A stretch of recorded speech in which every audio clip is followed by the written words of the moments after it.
C'est beau quand t'es en colère. Ça te donne un air sombre. Ça va, arrête, là, ça m'énerve.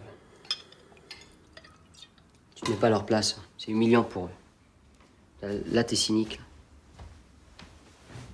Mais c'est pas du cynisme, ça, c'est du réalisme. C'est peut-être pas très agréable, mais c'est du réalisme. C'est pire que ça, malheureusement. Les ouvriers, on n'a plus besoin d'eux.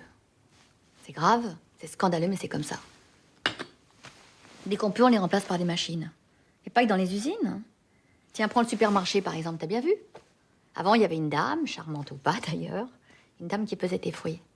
Et maintenant, t'as un ordinateur. Tu poses tes bananes, t'appuies sur la touche banane, en la cherchant pendant 5 minutes, puis voilà.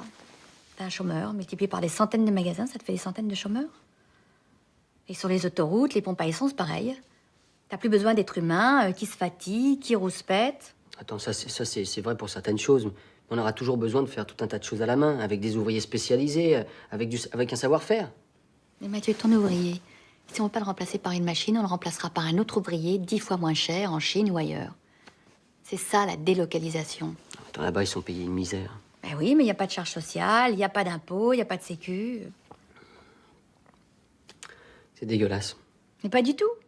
C'est ça ou c'est tout le groupe qui fait faillite? Ça, c'est des conneries, c'est ce qu'ils disent. À chaque fois qu'une entreprise vire des gens, son action monte en flèche directement. Mais tu peux pas les empêcher de le faire. Un micro-ondes français, ça revient à tout casser, hein. Au bas mot, 500 balles. Un coréen, le même, 350. Il y a qu'à taxer les Coréens. On peut pas. On leur vend des Airbus, des TGV, des métros.